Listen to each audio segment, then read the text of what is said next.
Assalamualaikum Ustaz. Waalaikumsalam. Nama saya Rudi Bakhtiar dari Darussalam. Ingin bertanya Ustaz, bagaimana pandangan Islam terhadap kampanye program keluarga berencana Ustaz? Kita lihat saat ini bahwa kita umat Islam di berbagai belahan dunia itu terjadi konflik di mana populasi kita masyarakat Islam itu berkurang, seperti di Syria, di Palestina dan lain-lain. Banyak yang meninggal dunia Ustaz. Sementara kita di Indonesia penduduknya kalau nggak salah saya sekitar 250 juta, dan secara geografis kita masih banyak daerah-daerah yang lain yang masih kosong, yang belum ada penghuninya, sekitar 17.000 pulau kalau tidak salah. Sementara pemerintah kita terus-menerus melakukan kampanye program keluarga berencana. Sementara kita masih kekurangan itu, penduduknya masih sedikit itu, Ustaz. Oke. Kemudian pertanyaan yang pertama, Islam dan KB. Bagaimana pandangan Islam terhadap KB? KB itu artinya keluarga berencana. Yang sudah pasti berkeluarga itu harus berencana. Karena yang tidak berencana namanya MBA, Married by Accident, menikah karena kecelakaan. Berencana untuk berkeluarga itu mesti berencana. Dan terkait dengan realitas KB, ada dua kondisi. Ada yang memaknakan KB itu membatasi keturunan, tahdidun nasal. Ada yang namanya KB itu tanzimul usrah, mengatur keluarga, termasuk diantaranya berapa orang jumlah anak dan jarak kelahirannya. Untuk yang tanzimul usrah itu sepakat ulama katakan boleh. Umpamanya saya menikah seorang wanita, bagaimana kita akan berkeluarga, tinggal di mana, kemudian berapa tahun sekali akan punya keturunan, silahkan. Tapi yang menjadi perdebatan adalah tahdidun nasal, membatasi jumlah keturunan.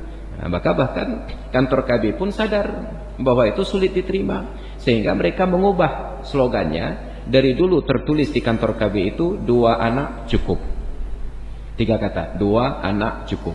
Sekarang menjadi 4 kata, 2 anak lebih baik. Jadi mereka pun tidak menolak lebih dari 2. Makanya tidak dibuat tekan tanda baca pada slogan mereka.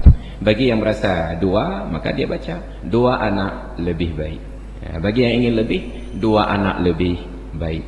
Juga boleh. Kenapa? Karena itu tidak ada tanda baca. Masing-masing sesuai dengan keinginannya. Jadi masalahnya adalah ada kesan-kesan politis dan lain sebagainya. Dulu ketika saya diajak oleh kepala kantor wilayah KB Provinsi Aceh, waktu itu Pak Nasruddin Ja'far, untuk beraudiensi dengan kepala kantor KB yang ada di Jakarta. Sampai di Jakarta, kantornya itu di Cawang, kami bertemu dan saya menggugat, Pak, kami di Aceh itu tanahnya masih sangat luas dan jumlah penduduk sangat sedikit, 4,5 juta pada waktu itu.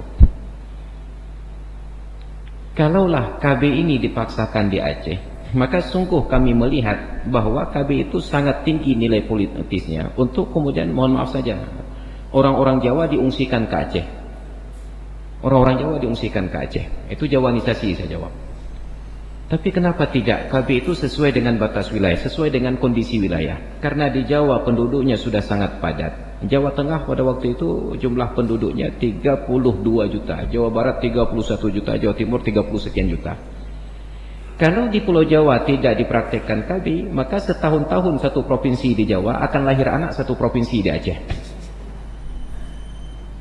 Maka seperti di Jawa, KB itu sudah kewajiban. Kenapa?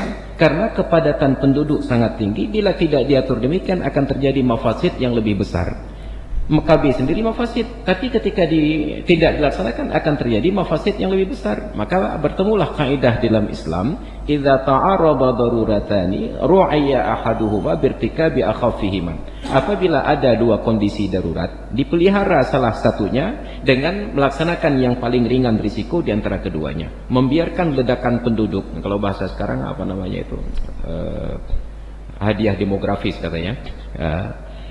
Kalau salah diurus, itu akan menyebabkan kesenjangan yang tinggi dan bahayanya terjadi kriminalitas yang tinggi sekali. Maka ditekanlah sehingga di Jawa Tengah dan Jawa Barat itu angka kelahiran sudah di bawah 0,1%, 0,sekian persen. Sedangkan di Aceh saya katakan wilayah masih sangat luas, dan di Aceh itu ada buah-buah Piterawa saya katakan. Ya, kenapa tidak dibiarkan? Saya bandingkan ketika di Aceh ada universitas seperti Syah Kuala. Orang Aceh masuk kuliah ke sana. Tapi ketika dibuat senam PTN tersebut bersifat nasional, orang Aceh dengan kualitasnya kalah saing, maka yang masuk ke Aceh tersebut orang-orang dari luar Aceh masuk kuliah di sana. Sedangkan orang Aceh masuklah ke Pantai Kulu. Ini kesenjangan. Maka harus diproteksi. Ada kota khusus untuk jatah orang Aceh tetap berada di Unsyah. Bila tidak, maka di Unsyah tidak ada seorang Aceh pun yang kuliah di sana. Karena kita kalah dari sisi kualitas dan kita kalah dari sisi fasilitas. Apa jawaban beliau?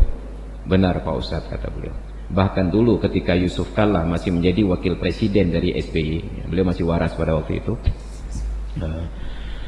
pada acara Muktamar Munas KB yang dilaksanakan di Sulawesi, beliau juga katakan KB itu seharusnya tidak berskala nasional tetapi teritorial, melihat kebutuhan wilayah. Untuk daerah dengan kepadatan penduduk yang tinggi dipraktekkan KB, bahkan diwajibkan. Untuk daerah dengan kepadatan yang sangat rendah, maka dibiarkan saja untuk mereka berkembang biak dan lain sebagainya, agar tidak terjadi kesenjangan.